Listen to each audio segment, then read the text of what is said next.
Student, आज मैं class 12 या 9 क्लास करने जा रहा हूँ और जो टॉपिक्स चल रहा था वो आपको पता है। कोलॉइडल सॉल्यूशन,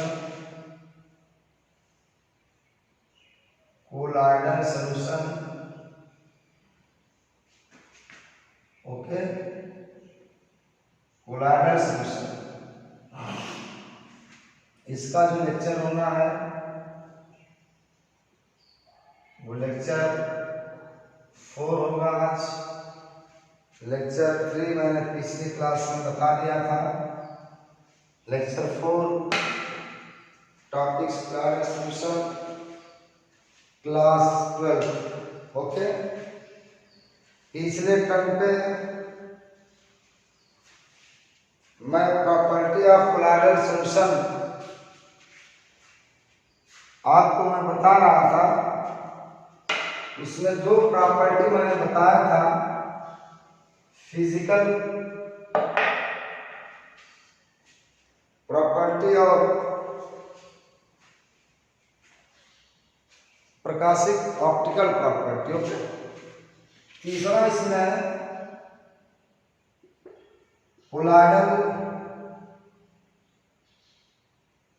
कॉलिगेटिव प्रॉपर्टी,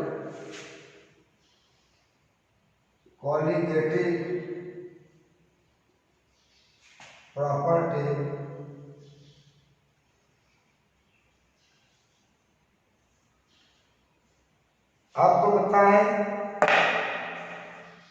कि कॉलिगेटिव प्रॉपर्टी वह प्रॉपर्टी होती है जो परमाणु अणुओं आयनों की संख्या पर निर्भर करती है। तो कॉलिगेटिव प्रॉपर्टी कोलॉइडल सॉल्यूशन में की कॉलिगेटिव प्रॉपर्टी, इसका अणुभार अधिक होता है, जिसके कारण इसका प्रासरण दाब कम होता है। इसका प्रासरण दाब क्या होता है? कोलॉइडल सॉल्यूशन का कॉलिगेटिव प्रॉपर्टी जो प्रासरण दाब है वो कम होगा, ठीक है। उसके बाद इसका क्वथनांक में उन्मन और हिमांक में अवनमन, ये भी प्रॉपर्टीज की कम होती है, ओके। तो ये आपकी कॉलिगेटिव प्रॉपर्टी है। प्रासरण दाब कम, क्वथनांक में उन्नमन और हिमांक में अवनमन भी इसका कम होता है। अब चौथी प्रॉपर्टी में आ जाइए। चौथी प्रॉपर्टी आपकी optical dynamic property,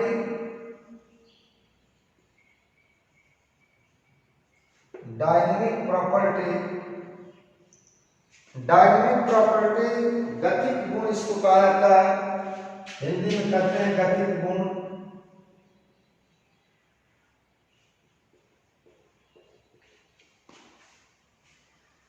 dynamic property में इनके डिस्पर्स फेज कोलॉइडल लगातार इधर उधर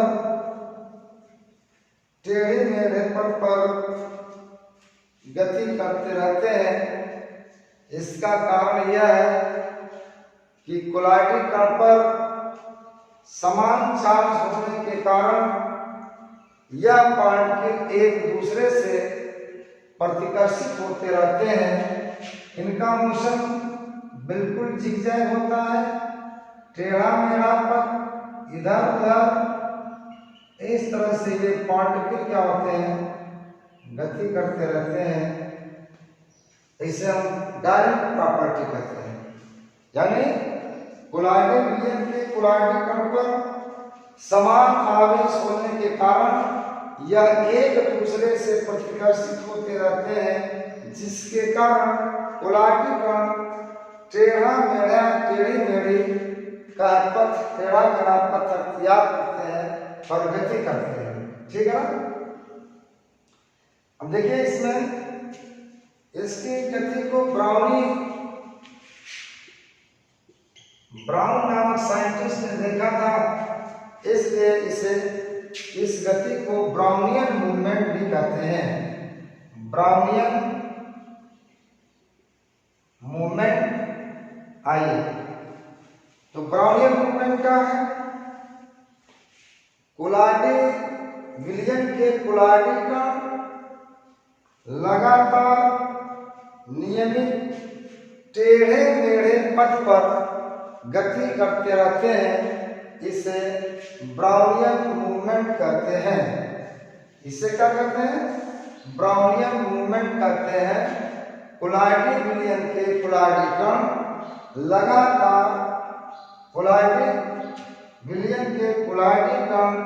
लगातार नियमित टेढ़े मेढ़े पथ पर गति करते रहते हैं, इसे ब्राउनियन मूवमेंट या ब्राउनियन मूवमेंट कहा जाता है। ठीक है ना। अब देखिए ब्राउनियन मूवमेंट का कारण क्या है? तो reason for Brownian movement, Brownian movement का कारण क्या है कि कोलॉइडल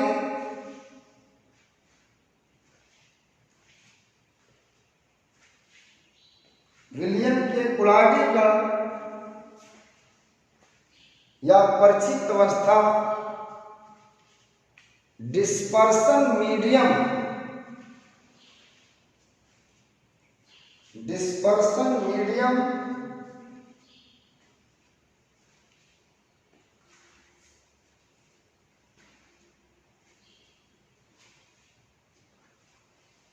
से टकराने के कारण उत्पन्न होती है। ओके, नोट करके पॉइंट लिख लीजिए।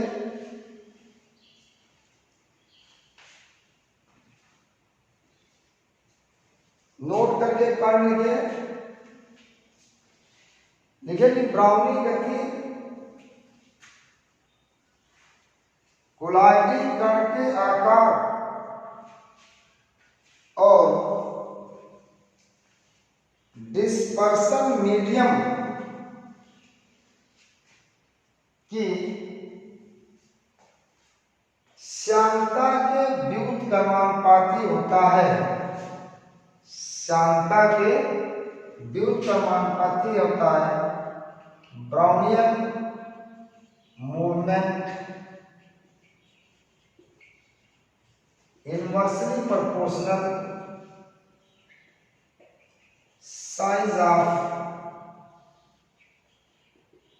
particle and inversely proportional viscosity of dispersion medium। यानी साइज ऑफ पार्टिकल छोटा होगा तो ब्राउनियन मूवमेंट अधिक होगी, साइज ऑफ पार्टिकल बड़ा होगा तो ब्राउनियन मूवमेंट क्या होगी? अधिक होगी। इस पॉइंट को आप हमेशा याद रखेंगे, इससे अच्छे क्वेश्चन निकल कर आएंगे। उसके बाद इससे ब्राउनियन मूवमेंट से फायदा क्या है? तो एक हेडिंग डाला जाएगा, advantage of Brownian movement. Advantage of Brownian movement, advantage of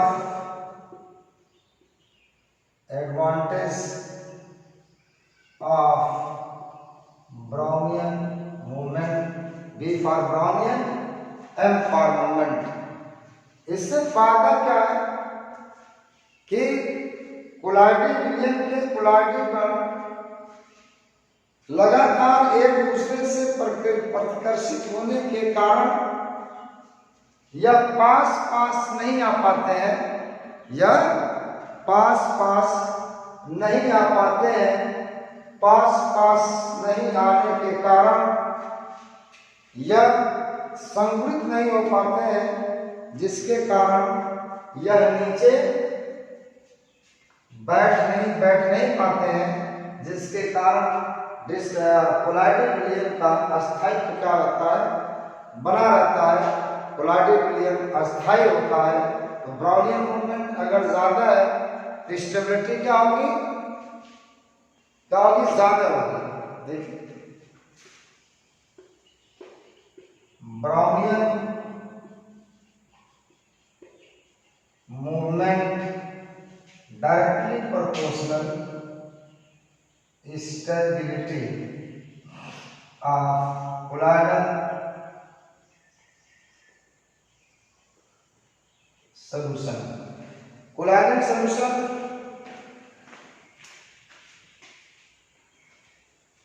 Brownian movement जितना ज्यादा होगी, कोलाइडी विलयन का स्थायित्व उतना अधिक होगा। कोलाइडी विलयन के स्थायित्व से क्या समझते हैं? अस्थायित्व का मतलब जितने कोलाइडी विलयन के कोलाइडी कण जितने अधिक क्या होंगे, सस्पेंडेड होंगे, वितरित होंगे, मोशन में होंगे, ऐसे कंडीशन में कोलाइडल सॉल्यूशन स्टेबल होता है। और अगर कोलाइडी विलयन के कोलाइडी कण नीचे बैठ जाए तो इसमें अस्थायित्व उसका क्या हो जाएगा, कहा जाएगा कि वह कोलाइडी विलयन अस्थायी हो गया है। अस्थायित्व से तात्पर्य यह है कि कोलाइडी विलयन के कोलाइडी कण लगातार डिस्पर्सन मीडियम में वितरित होने चाहिए, तैरते रहने चाहिए। अगर ऐसा नहीं है, अगर नीचे बैठ गया तो कोलाइडी विलयन क्या हो जाएगा, अस्थायी हो जाएगा। ओके, और एक बार नोट लिख लीजिएगा, नोट करके कि ताप वृद्धि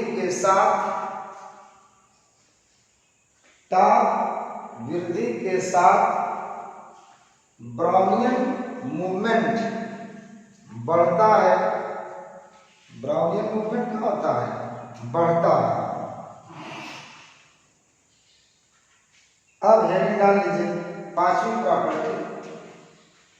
पांचवी प्रॉपर्टी क्या है? पांचवी प्रॉपर्टी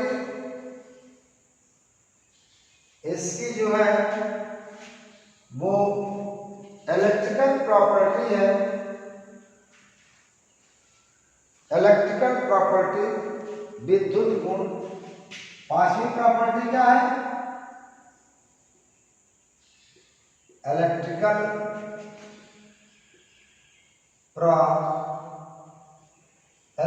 प्रॉपर्टी। ओके, ये पांचवी property electrical property. Electrical property आपको पता, मैंने पीछे बताया है कि कोलाइडी विलयन के कोलाइडी कण पर विद्युत आवेश होता है, या तो वो धनात्मक होगा या तो वो ऋणात्मक होगा। इसका मतलब यह है कि एक ही कोलाइडी विलयन के कोलाइडी कण पर समान विद्युत आवेश होता है। कब? समान विद्युत आवेश होता है, चाहे वो धन होगा चाहे वो ऋण होगा। इलेक्ट्रिकल प्रॉपर्टी का मतलब ये हो, यानी विद्युत आवेश का होना। अब देखिए इसमें हमको दो चीज पढ़नी है। एक क्या, एक चीज इलेक्ट्रोफोरेसिस का होता है।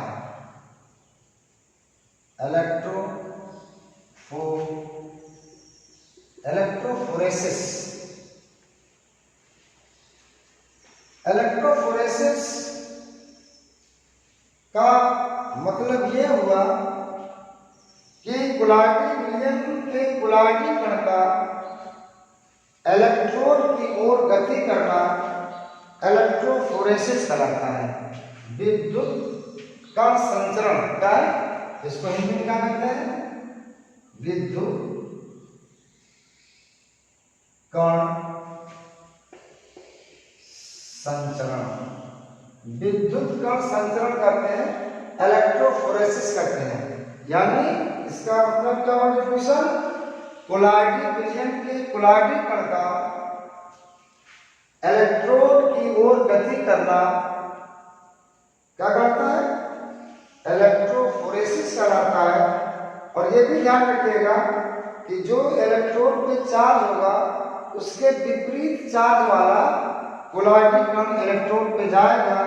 अगर इलेक्ट्रोड धनात्मक है तो इलेक्ट्रोड पे कौन सा कोलाइडी कण जाएगा, जिस पर ऋण चार्ज होगा। इलेक्ट्रोड पे अगर ऋण चार्ज है तो कोलाइडी विलयन का कोलाइडी कण कौन सा जाएगा, धन आवेशित जाएगा। विपरीत धन आवेशित कोलाइडी कण इलेक्ट्रोड की ओर गति करने लगते हैं। ठीक है ना। चूंकि चार्ज आपका दो प्रकार का होता है, धन और ऋण, इसी के आधार पर इलेक्ट्रोफोरेसिस भी दो प्रकार की होती है। तो टाइप्स ऑफ इलेक्ट्रोफोरेसिस, पहला है एनाफोरेसिस और दूसरा है कैटाफोरेसिस। एनाफोरेसिस, कैटाफोरेसिस, इसका मतलब क्या हुआ,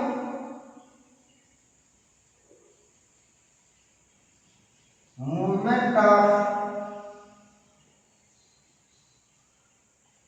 नेगेटिव चार्ज पार्टिकल। इसमें क्या है, movement of positive charge particle. जब एनाफोरेसिस का मतलब होता है वह एनोड का मतलब होता है, एनायन का मतलब होता है ऋण चार्ज। जब ऋण आवेशित कोलाइडी कण अब विपरीत चार्ज वाले इलेक्ट्रोड पे जाएंगे, धन आवेशित इलेक्ट्रोड की ओर गति करते हैं तो इसे एनाफोरेसिस कहते हैं। और जब धन आवेशित कोलाइडी कण ऋण आवेशित इलेक्ट्रोड की ओर गति करते हैं तो सब क्या कहते हैं, कैटाफोरेसिस। कैटायन मतलब धन चार्ज, एनायन मतलब ऋणायन। अब ये भी ध्यान दीजिए, एनाफोरेसिस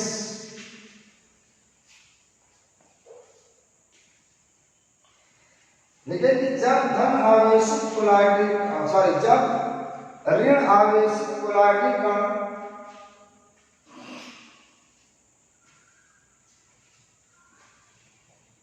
जब ऋण आवेशित कोलाइडी कण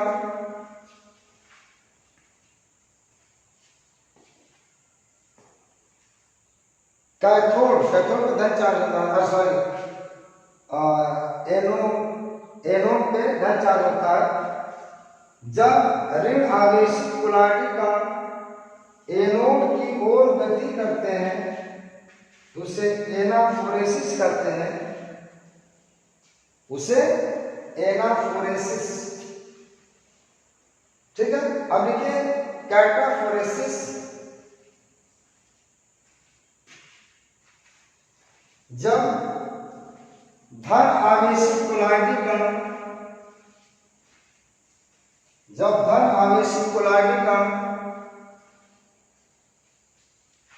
कैथोड पे ऋण चार्ज होता है, कैथोड की ओर गति करते हैं तो उसे कैटाफोरेसिस कहते हैं।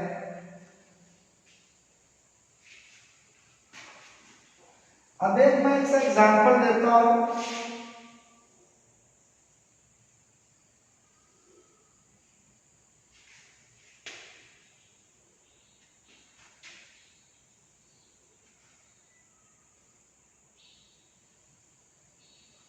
इसका एक एक्सपेरिमेंट में एनाफोरेसिस और कैटाफोरेसिस का, ठीक है।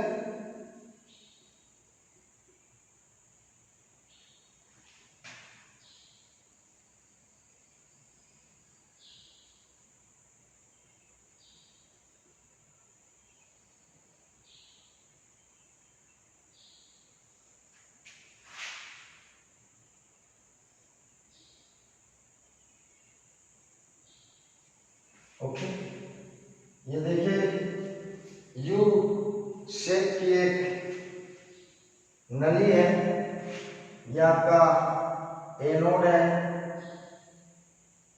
और ये माइनस चार्ज है, इस पे कैथोड लिया गया है। ठीक है, यहाँ पे कोलाइडिक विलयन इसमें हमने भर दिया। ठीक है, कोलाइडिक विलयन इस पे मैंने भर दिया। इसके लेयर में थोड़ा सा ऊपर उठा रहा हूं। ठीक है, ये देखिए। ठीक है, ये देखिए, ये गति कर रहे हैं कोलाइडिक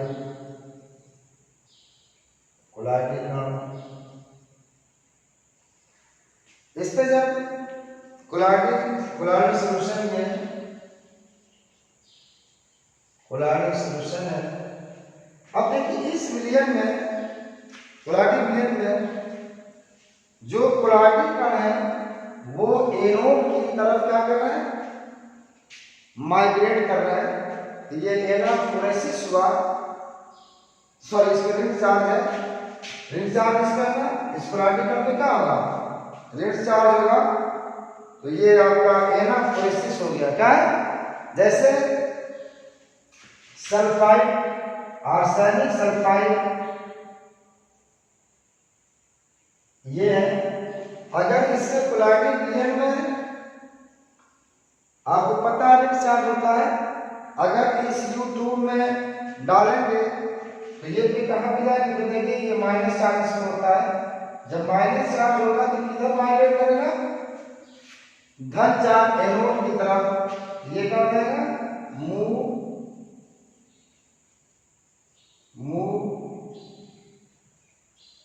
टुवर्ड्स एनोड।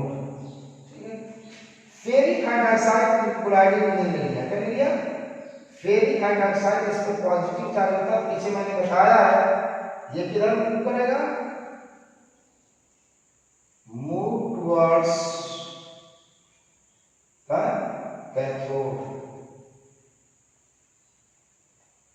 ये एनाफोरेसिस और कैटाफोरेसिस का एक्सपेरिमेंट था।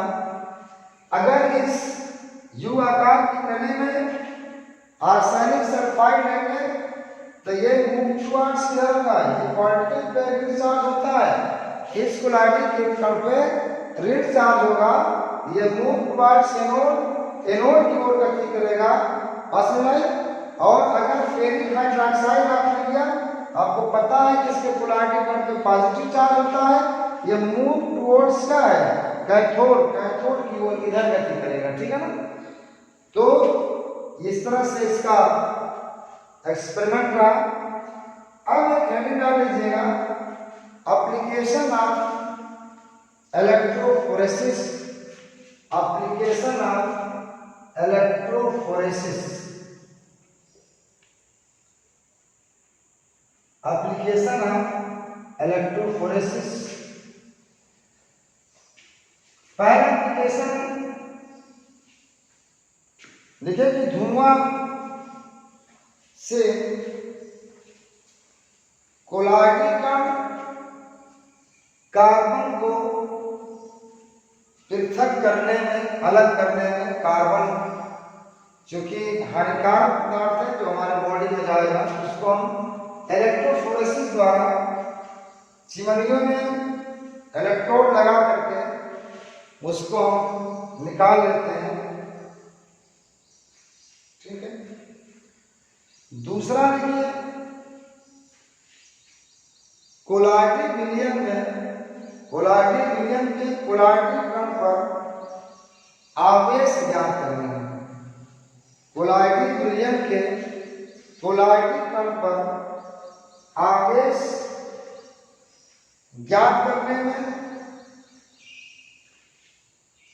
अगली बात देख लीजिए, अशुद्ध पानी को शुद्ध करने में, यानी पानी के अंदर इम्प्योरिटी होती है और वो कोलाइडल नेचर का विलयन होता है पानी, तो उसमें से क्या है, इलेक्ट्रोफोरेसिस द्वारा इम्प्योरिटी को आप निकाल लेते हैं।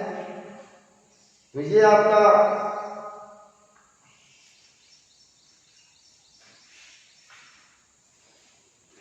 एप्लीकेशन ऑफ इलेक्ट्रोफोरेसिस था। अब हेडिंग आ लीजिए,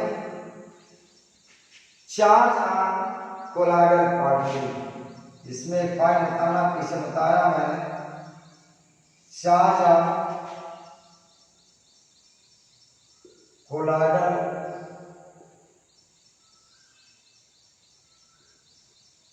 पार्टिकल। आपको जैसा पता है कि कोलाइडल कण पर या तो धन या तो ऋण आवेश होता है, या तो धन होगा या तो ऋण आवेश होता है। और डिस्पर्सन मीडियम में कोलाइडल कण के विपरीत आवेश होता है। अगर कोलाइडल कण पर धन चार्ज है तो उसके डिस्पर्सन मीडियम में ऋण चार्ज होगा।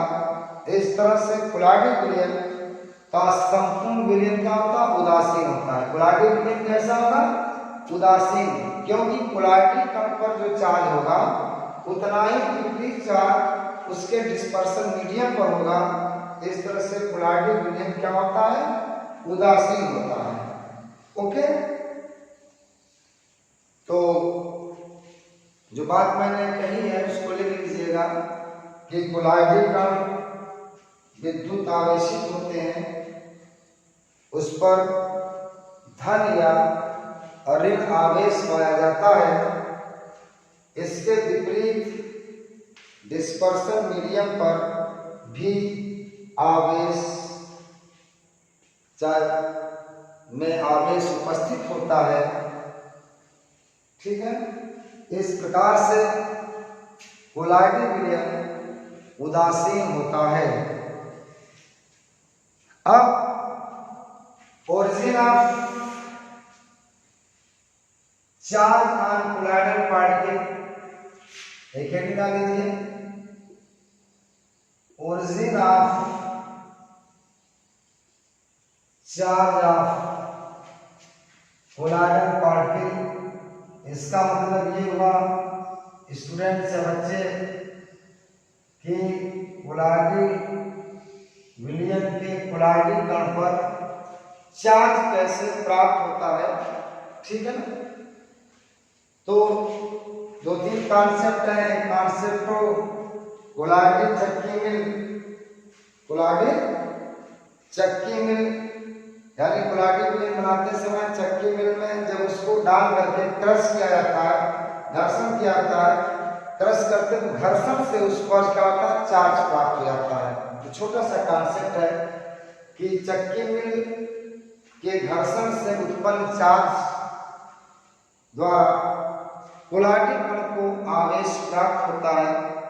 ठीक है, उसके बाद दूसरी कॉन्सेप्ट इसमें है कि साबुन या डिटर्जेंट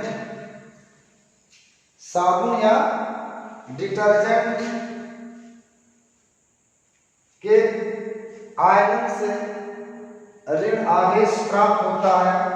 जैसे ये देखिए RCOONA, ये सोप है, ये सोडियम स्टेरेट हो सकता है, सोडियम पार्मिटेट हो सकता है, सोडियम ओलिएट हो सकता है। तो इसके आयन से आपका चार्ज मिलेगा कार्बोक्सिलेट आयन और सोडियम आयन। अब ये कार्बोक्सिलेट आयन पे ऋण चार्ज है, ये आपस में एग्रीगेट होकर के, यानी एग्रीगेट होकर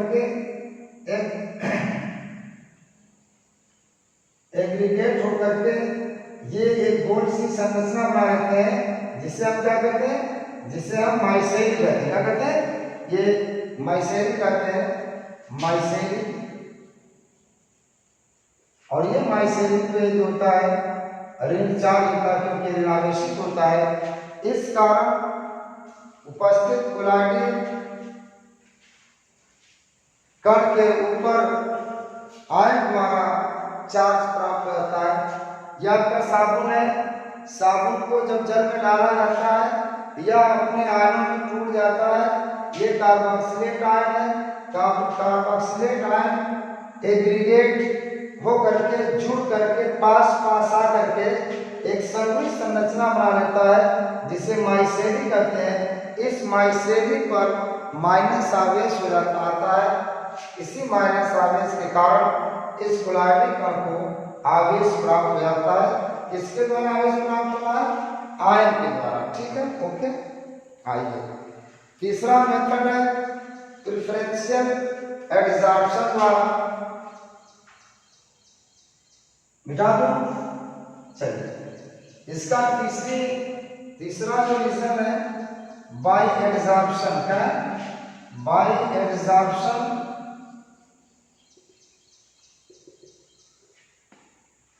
कोलॉइडल विलयन के कोलॉइडल कण पर आवेश आकर जमा हो जाते हैं जिसे अधिशोषण कहते हैं। इस अधिशोषण के कारण कोलॉइडल कण पर आवेश उत्पन्न हो जाता है।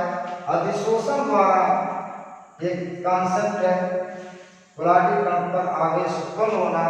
किसी भी ठोस पदार्थ पर क्या है? कोलॉइडल कण पर आवेश अधिशोषित हो जाते हैं जिस पर उस पर क्या है? आवेश प्राप्त हो जाता है। कोलॉइडल कण के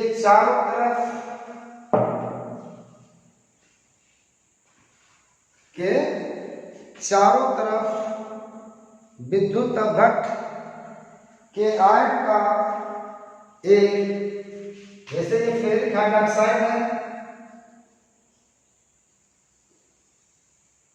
इस पर आपको पता है Fe++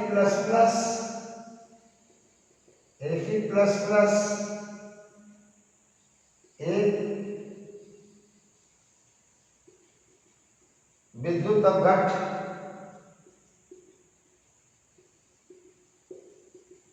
ये देखिए ये बना कैसे? ये फेरिक क्लोराइड प्लस H2O, ये बन गया फेरिक हाइड्रोक्साइड और यहां पे फिल कर दीजिए और प्लस 3HCl। ठीक है, ferric hydroxide plus 3HCl। Ferric hydroxide जब बनेगा तो फेरिक क्लोराइड फेरिक हाइड्रोक्साइड के चारों तरफ Fe++ आयन की क्या आएगी? एक परत जमा हो जाएगी और उसमें इसके चारों तरफ एक और आयन आकर के जमा हो जाएंगे। वो चाहे किसके डिस्पर्सन मीडियम के पॉजिटिव यहाँ पे Cl- आएगा। इसके में क्या कोलॉइडल में Cl- फेरिक क्लोराइड से Cl- इस पर आकर के जमा हो गया। ठीक है, तो ये आपकी एक लेयर और आ गई। इस तरह से कोलॉइडल विलयन के कोलॉइडल कण पर डबल लेयर उत्पन्न हो जाती है। ठीक है ना? एक एडिनाली जैसी में double layer, electrical double layer,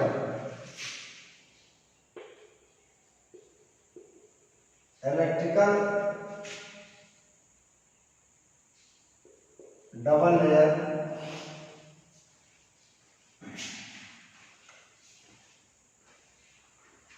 ये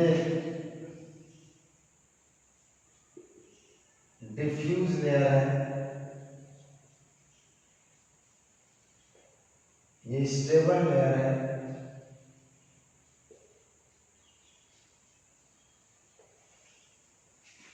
ये डिस्पर्सन मीडियम के कारण है और ये डिस्पर्स फेस के कारण है। देखिए ये double layer, electrical double layer क्या है? कि कुलाडी विलयन के कुलाडी कण पर दो प्रकार की विद्युत आवेश की परत पाई जाती है। कुलाडी विलयन के कुलाडी कण पर दो प्रकार की विद्युत आवेश की परत पाई जाती है। नंबर 1 लिखिए, नंबर 1 में लिखिए कि वह परत विद्युत आवेश की वह परत जो कुलाडी विलयन के कुलाडी कण पर आयन उपस्थित होते हैं उसके कारण होती है, इसे स्टेबल लेयर कहते हैं। इसे क्या कहते हैं? स्टेबल लेयर कहते हैं। दूसरे पे लिख लीजिए कि डिस्पर्सन मीडियम में उपस्थित विद्युत आवेश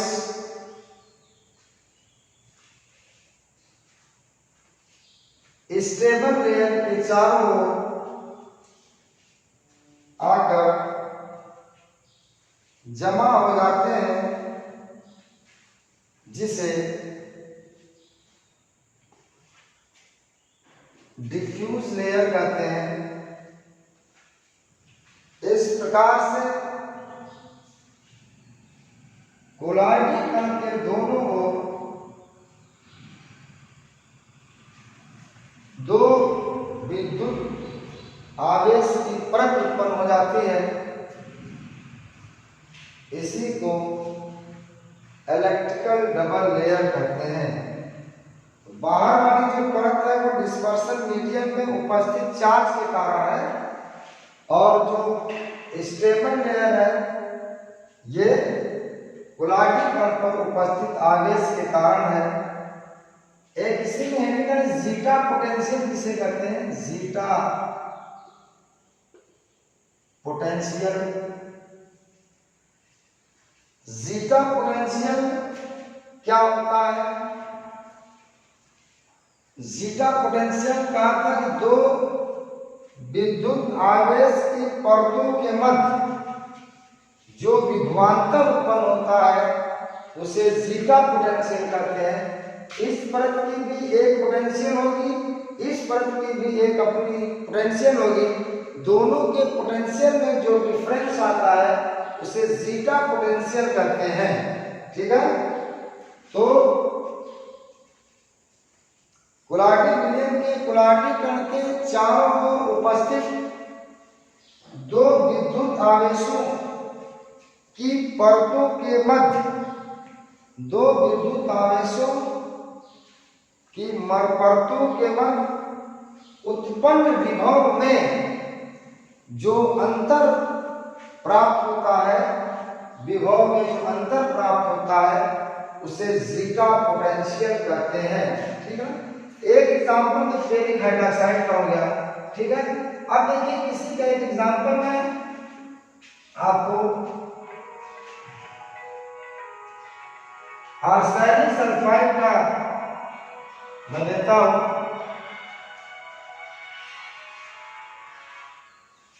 आर्सेनिक ये देखिए AS2O3 प्लस H2S, ये क्या आ जाएगा?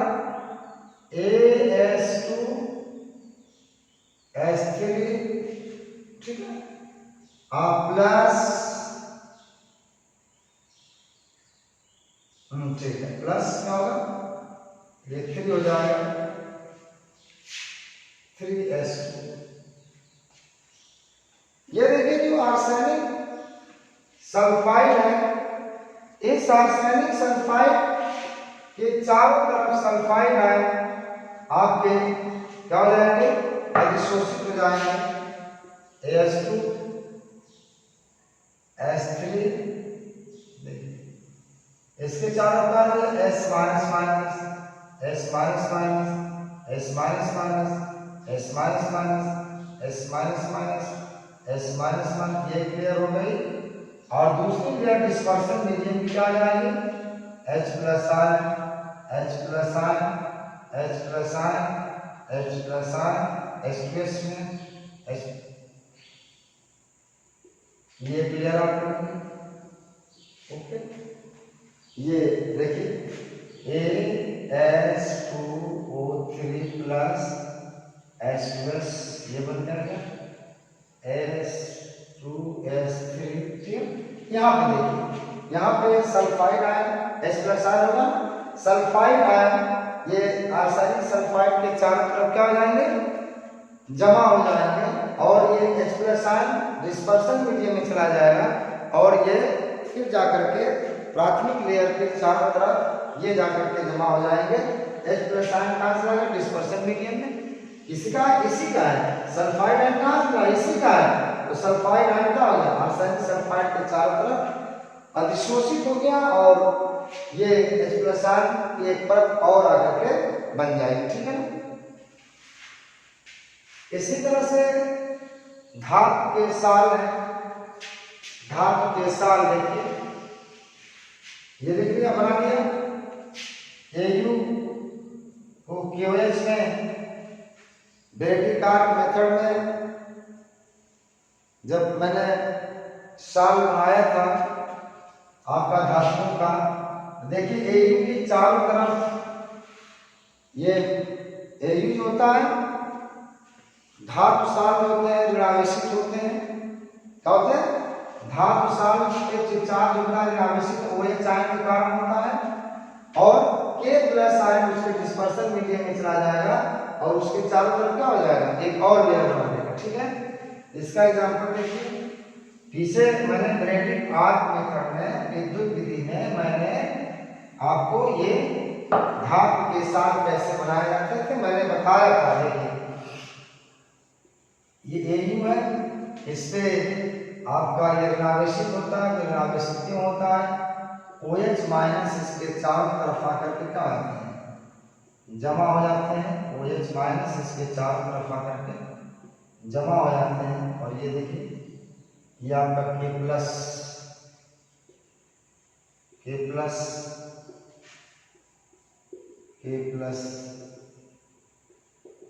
ये देखिए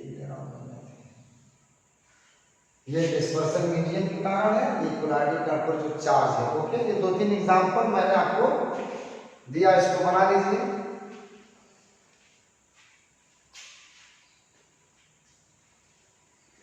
ये आपका इलेक्ट्रिकल डबल लेयर कोलाइडी कण के चारों तरफ विद्युत द्विपरत के बारे में मैंने बताया। अब हेडिंग डाल लीजिए इसमें, कोलाइडी कण का stability of colloidal particle, stability of colloidal particle.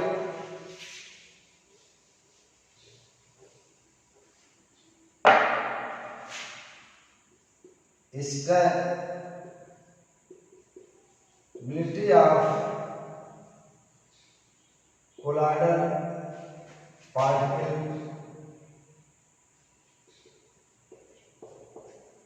stability of colloidal particle बहुत इंपॉर्टेंट है और बहुत ही महत्वपूर्ण पॉइंट इस आर्टिकल से निकल करके आने वाली है। तो इसमें लिखा जाएगा कि कोलाइडी कण का स्थायित्व 2 कारणों से होता है। कोलाइडी कण का स्थायित्व क्या होता है, 2 कारणों से होता है। नंबर 1 है क्या है, चार्ज के द्वारा, क्या है, आवेश के द्वारा, और दूसरा है कोलाइडी कण के विलायकीकरण द्वारा। क्या है, कोलाइडी कण के विलायकीकरण द्वारा। तो कोलाइडी कण के विलायकीकरण द्वारा, ठीक है। ये 2 कारण है जिसके कारण कोलाइडल पार्टिकल जो होता है या कोलाइडल सॉल्यूशन लिख लीजिए, इससे बढ़ती है कोलाइडल सॉल्यूशन। ये 2 कारण है जिसके कारण कोलाइडी विलयन स्टेबल होता है। एक चार्ज के कारण, एक विलायकीकरण के कारण। ठीक, पहले देखिए चार्ज। देखिए कुलाडीकरण विलयन के कुलाडीकरण आपको पता है कि विद्युत आवेशित होते हैं और ये विद्युत आवेश होंगे वो समान होंगे। एक प्रकार का कुलाडी विलयन है, अगर उसके एक कुलाडीकरण पर धन आवेश है तो सभी पे धन आवेश होंगे, अगर उस पर ऋण चार्ज है तो सभी पर ऋण चार्ज होंगे। तो कुलाडी विलयन के कुलाडीकरण विद्युत आवेशित होते हैं, जिसके कारण यह एक दूसरे को क्या करते हैं, प्रतिकर्षित करते रहते हैं। इसीलिए कुलाडी विलयन में कुलाडीकरण डिस्पर्सन मीडियम में तैरते रहते हैं, समान रूप से वितरित रहते हैं, इसलिए ये क्या होते हैं, अस्थायी होते हैं। तो चार्ज कुलाडी विलयन के कुलाडीकरण को अस्थायित्व प्राप्त करता है। अगर चार्ज को उदासीन कर दिया जाए तो कुलाडी पार्टिकल पास आकर के एक दूसरे से पास आकर के नीचे बैठने लगेंगे, और ये नीचे बैठना क्या है, कोलाइडल नेचर को नष्ट करना है। तो कोलाइडल नेचर नष्ट होगा तो कोलाइडल पार्टिकल क्या हो जाएगा, अस्थायी हो जाएगा। ओके, विलायकीकरण, कोलाडी कण का विलायकीकरण। दूसरा रीजन क्या है, आपको पता है कि द्रव स्नेही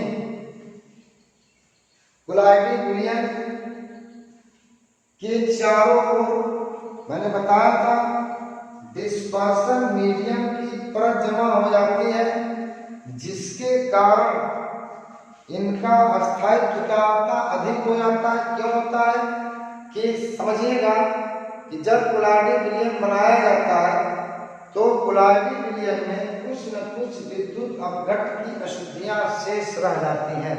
ओके, और जब विद्युत अपघट्ट की अशुद्धियां शेष रहेंगी तो विद्युत अपघट्ट के कारण उस पर धन या ऋण चार्ज भी उत्पन्न होगा कि नहीं होगा।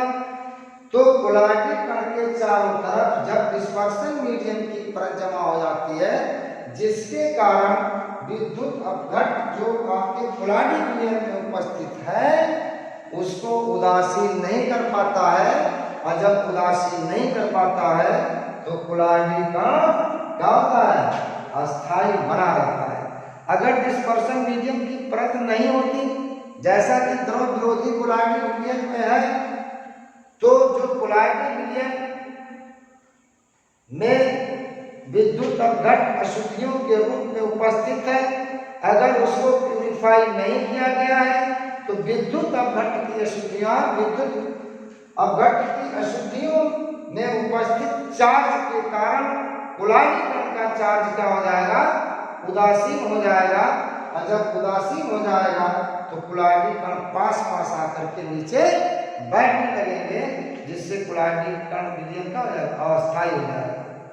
तो द्रव स्नेही कोलाडी विलयन अधिक अस्थायी होता है और द्रव विरोधी कोलाडी विलयन का होता है, कम अस्थायी होता है। पीछे मैंने बताया है अधिक अस्थायी द्रव स्नेही कोलाडी विलयन का अधिक अस्थायी होना, उसमें उपस्थित कोलाडी कण के चारों ओर डिस्पर्सन मीडियम की एक परत बन जाती है, जिससे उसका चार्ज उदासीन नहीं हो पाता है। ओके, अगर इसको आपको अस्कंदित करना है, द्रव स्नेही कोलाडी विलयन के चार्ज को उदासीन करना है, तो सबसे पहले आपको डिस्पर्सन मीडियम की परत को रिमूव करना पड़ेगा। और किससे रिमूव किया जाता है, मेथेनॉल से। किससे, मेथेनॉल अगर द्रव स्नेही कोलाडी विलयन में डाल दिया जाए, यह मेथेनॉल कोलाडी विलयन के चारों, कोलाडी कण के चारों तरफ जमा हुई डिस्पर्सन मीडियम की परत को नष्ट कर देगा, और जब नष्ट कर देगा तो इसका स्पंदन या उसके कोलाडी कण को हम उदासीन कर सकते हैं। ओके, बात समझ आ गई।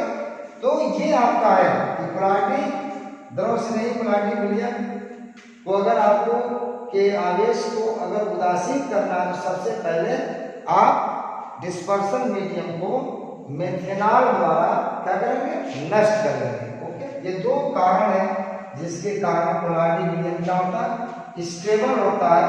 अगर चार्ज आपका उदासीन हो जाएगा तो कोलाइडिक कण पास पास आकर के नीचे बैठ जाएंगे। ओके, अब इसमें नेक्स्ट पॉइंट इस टॉपिक में स्कंदन है, बहुत इंपॉर्टेंट। स्कंदन, कोअगुलेशन,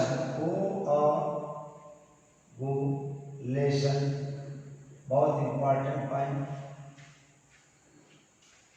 को स्कंदन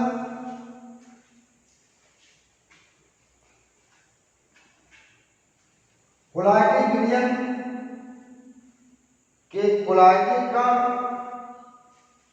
का पास पास आकर अवक्षेपित होना, ये स्कंदन कराता है। कोलाइडिक विलयन के कोलाइडिक कण का पास पास आकर समृद्ध होना, क्या कहते हैं समृद्ध मतलब जुड़ना, इसे हम क्या कहते हैं, स्कंदन कहा जाता है। It is not beneficial for colloidal nature, स्कंदन के कारण कोलाइडल नेचर नष्ट हो जाता है। देखिए इसमें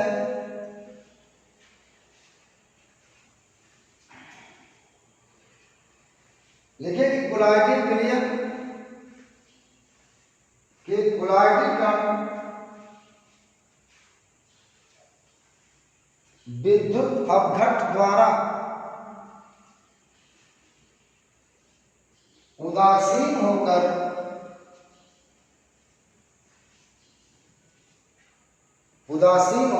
पास पास आ जाते हैं, इसे स्कंदन कहते हैं। इसे स्कंदन कहते हैं। कोलाइडिक कण पे आपको पता है चाहे धन चार्ज होगा या ऋण चार्ज होगा। अब कोई भी विद्युत अपघट्ट है, जैसे NaCl है, NaCl पे ये धन चार्ज होगा या ऋण चार्ज होगा, ये विद्युत अपघट्ट के ऋणायन द्वारा क्या हो जाएगा, ये चार्ज क्या हो जाएगा, उदासीन हो जाएगा। और जब उदासीन हो जाएगा ये चार्ज, ये कोलाइडिक कण पर आवेश समाप्त हो जाएगा।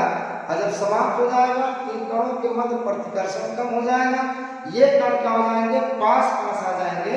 और कोलाइडिक कण का पास पास आना कोलाइडिक नेचर का समाप्त होना है, पास पास नहीं जाना चाहिए। इसी क्रिया को स्कंदन कहते हैं।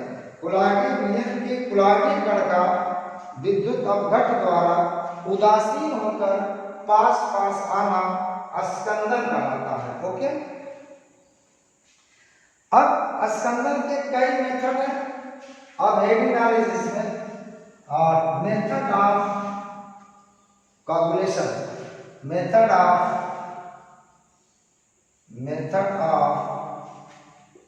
कोअगुलेशन, मेथड ऑफ कोअगुलेशन।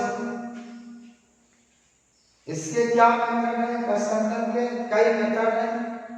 पहला तो बाई हीटिंग है, बाई हीटिंग। इसका एग्जाम्पल है बटर। बटर को आप गर्म कर दीजिए, इसके कोलाइडिक कण और डिस्पर्सन मीडियम अलग हो जाता है। तेल और पानी क्या होते हैं, अलग हो जाते हैं। तेल आपका कोलाइडिक पार्टिकल है, पानी डिस्पर्सन मीडियम है। तो हीट करने से क्या होता है, स्कंदन हो जाता है। जैसे मक्खन, मक्खन का एक कोलाइडल सॉल्यूशन है, उसको गर्म करेंगे तो कोलाइडल सॉल्यूशन में उपस्थित दोनों प्रवस्थाएं क्या हो जाएंगी, अलग हो जाएंगी। जैसे अब आयन है फैटी उसमें, और दूसरा क्या चीज है, आयन है पानी है, ये दोनों क्या हो जाए, अलग हो गए। तीसरी दूसरी चीज है बाई कूलिंग। क्या है, बाई कूलिंग। इसको ठंडा कर दीजिए, ठंडा करने से भी कोलाइडल पार्टिकल स्कंदित हो जाते हैं। जैसे मिल्क, क्या है, जैसे मिल्क, दूध एक कोलाइडल विलयन है। अब उसको जब ठंडा करेंगे तो उसका जो फैट पार्ट है, वो फैट पार्ट्स जो उसमें जो वसा है वो डिस्पर्स फेज है, और पानी क्या है, वो डिस्पर्सन मीडियम है। जब ठंडा करते हैं तो फैट क्या आते हैं, फैट के पार्टिकल पास पास आकर के ऊपर मलाई के रूप में जमा हो जाते हैं, वो डिस्पर्स फेज है। और पानी का पार्ट क्या होता है, नीचे रह जाता है। तो कूलिंग से भी क्या स्कंदन किया जाता है। ओके। तीसरा bye constant dialysis, bye constant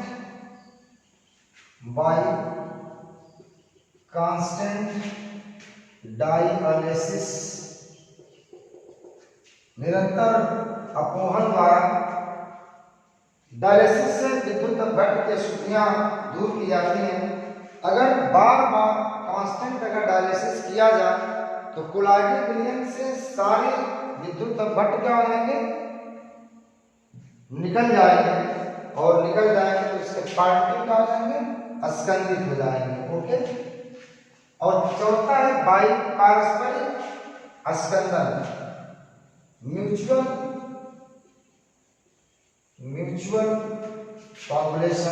कोअगुलेशन। जैसे देखिए फेरिक हाइड्रोक्साइड है और प्लस आर्सेनिक सल्फाइड है, ये ऋण आवेशित होते हैं, प्लस आवेशित होते हैं। कहा था कि इसमें दो कोलाइडल विलयन के कोलाइडल कण एक दूसरे द्वारा क्या होते हैं, उदासीन हो जाते हैं। इसे पारस्परिक अस्कंदन करते हैं, म्यूचुअल कोऑपरेशन करते हैं। फेरिक हाइड्रोक्साइड ऐसा कोलाइडल विलयन है जिसके कोलाइडल कण पर धन चार्ज होता है। आर्सेनिक सल्फाइड एक ऐसा कोलाइडल विलयन है जिसके कोलाइडल कण पर ऋण चार्ज होता है। अगर दोनों को आपस में मिला दिया जाए तो आर्सेनिक सल्फाइड फेरिक हाइड्रोक्साइड के धन को उदासीन कर देगा और इसका धनायन जो होगा आर्सेनिक सल्फाइड के ऋणायन को क्या कर देगा, उदासीन कर देगा, जिसके कारण दोनों का स्कंदन हो जाता है। ओके। तो इसमें क्या लिखा जाएगा, देखिए कि जब दो कोलाइडल विलयन को एक साथ मिलाया जाता है, जब दो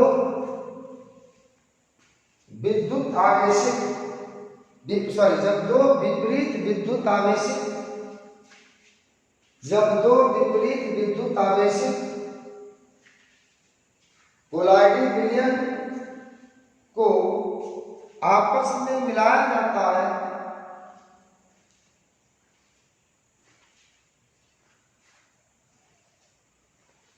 तो दोनों कोलाइडल विलयन के कोलाइडल कण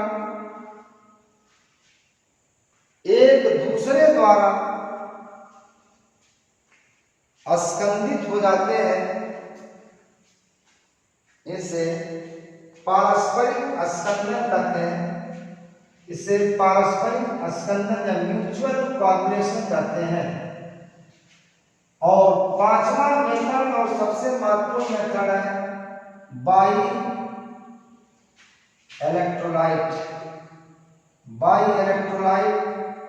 विद्युत अपघट्ट द्वारा। ओके। अब ये बहुत ही महत्वपूर्ण है, बहुत सारी चीजें यहां से निकल करके आएंगे। तो आज के लेक्चर में बस इतना ही।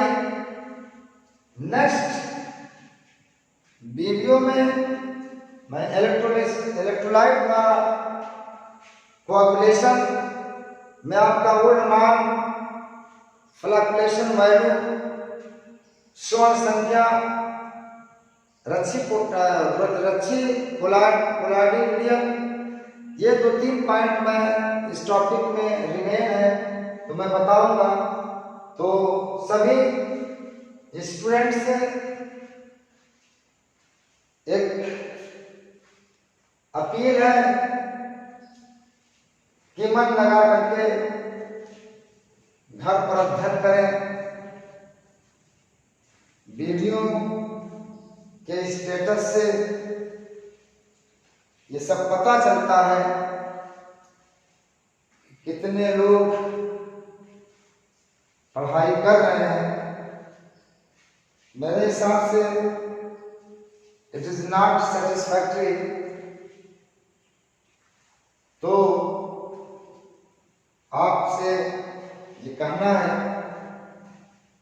कि सभी छात्र